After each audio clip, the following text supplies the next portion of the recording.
Hi everyone, welcome back to the Navigant Credit Union Broadcast Center. I'm Go Local News editor Kate Nagel. Thanks for joining us for the Noontime News and Politics Show. And we're going to get a little more national with politics with a local native, a regular, Spencer Sullivan, Cumberland native, Bishop Hendricken grad, now taking a new role with Rumble Up, powerful P2P down in D.C. Spencer, thank you for taking the time to join us today. Happy to be on as always, Kate. Well, I appreciate your taking the time. It seems like the dust has just settled from the last election, but you've made the move from founding lean campaign strategies to a new platform looking ahead at the next election cycle, P2P. Let's talk a little bit about that with this Rumble Up platform, of which you are now the vice president at, and how this could potentially impact 2020. Yeah, no, I'm very excited to join a great team. Peer-to-peer texting, a lot of people probably have already received these text messages. Rumble Up is really at the forefront of what these possibilities can bring, not only to the political world, but the non-political world at the same time. Rumble Up was, I think, highlighted a couple of months ago in New York Times for their work, our work done on campaign technology, and finding ways to deliver messages to voters at the right time, cutting through the clutter of an email, of mail, old-fashioned mail, of radio, of digital, whatever it may be, and delivering a message to a voter that gets read within 3 minutes 90% of the time. And let's talk a little bit about that, because we saw, as you mentioned, it sort of emerged both in the last and recent elections. And I know up here in Rhode Island, especially in the social media world, we would see ones specifically from the Raimondo camp addressed to folks. And there were kind of some funny memes that were making their way out to social media about folks' responses to things. Now, I don't want you to sort of have to give away the store, the secret sauce, if you will, but what makes the P2P platform successful? What are the elements that the person is responsive and not maybe dismissive? Yeah, so I think first and foremost, the reason why peer-to-peer texting has been so effective in the way Rumble Up does it in a specific way is that consumers, but also voters, are looking for more a personalized approach. Very tough to ignore a text message, or even harder to not consume that message via the text message, right? So how many times do you get a phone call? How many times do we all get emails that we can ignore and not even consume what the message was? Very difficult with the texting, because as often as we all look at our phone calls on a daily basis, hundreds and hundreds of times a day, very tough to not consume that one text message on our phone. So, does Rumble Up allow that capacity then for a true de facto back and forth?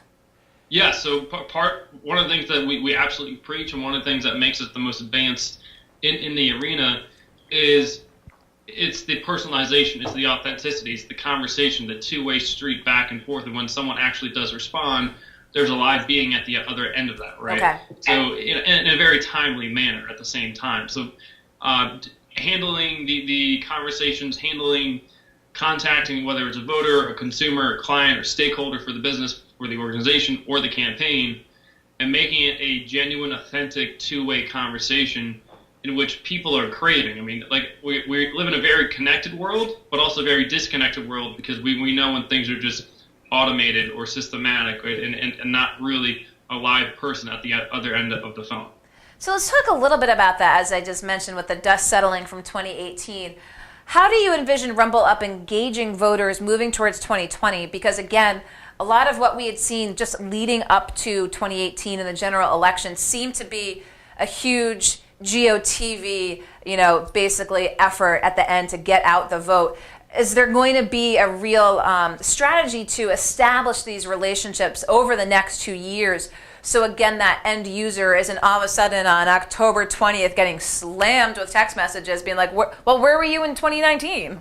Exactly. Yes. And one of the best practices that we follow is having real conversations, not only asking for money or not only asking to go vote or donate your time. It's having real two-way conversations with the voter or the consumer. I mean, really moving the person of contact along the ladder of engagement to get them to take the action that you want to take. But that starts with having a conversation. That starts with adding value to their life, to their side of the conversation, and not just constantly removing chips out of a bait, right? So we look at the conversation, we look at the transaction in terms of if we only are taking money out of the bank, then there's nothing in the bank to take out any longer, right?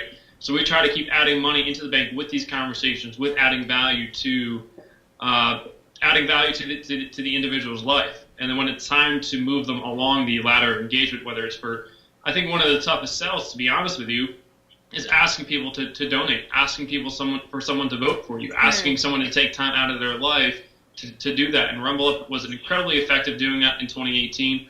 We'll continue to do so in 2019. We're also very excited at the same time to bring this to the corporate world. I mean, a lot of organizations are finding a very difficult challenge to contact their clients or consumers without getting ignored, without having an email go to spam or not having that phone call picked up, right? So bringing the innovative ideas that this team has been able to come up with, the solutions, lessons learned, and applying it not only to the political world but the non-political world at the same time. So with 2020 already hot and around the corner, and it'll be here before we know it, how do you envision the GOP's chances of success? And let's look specifically at the office of president.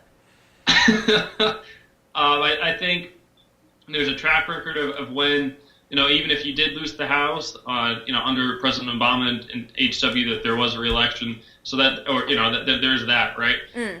It's a very, we can talk about the shutdown, we can talk about a lot of things. 2020, even though it's 2 years away, a lot of things can change. So there's no predictions. There's the economy's going well, then something else will be going wrong, right? So we got to figure out where everything stands. But again, too far to tell. And very interested to see all the announcements on the center-left side, the Democrat side, of who's going to actually run or not run. So what is going to be on your plate then for the next few months as you make, again, that transition from being the campaign candidate consultant to now being a political tech guru, if you will? Just the transition of introducing, bringing our solutions that we had in the political world, which are very identical to the problems that the corporate world faces in terms of trying to talk to their consumers. Genuine, authentic conversations. Most consumers now expect to be able to text the businesses that they support to streamline their purchasing process. It's especially millennials and Kate. I'm sure there's a lot of folks who get frustrated by how many times they have to go to the checkout box, insert the credit card information, whatever it may be, right? So just streamlining the lessons, streamlining the steps that it takes for a business to meet the consumer's needs, but also the consumer to support that business at the same time.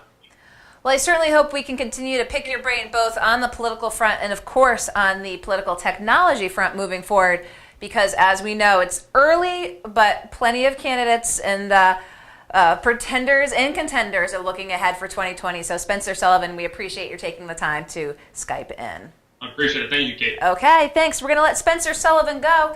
And that wraps up today's Go Local Live here in the Navigant Credit Union Broadcast Center. We will be back on Monday with Business Monday and Go Local CEO Josh Fenton and more next week. But of course, tune into GoLocalProv.com and find us on Facebook.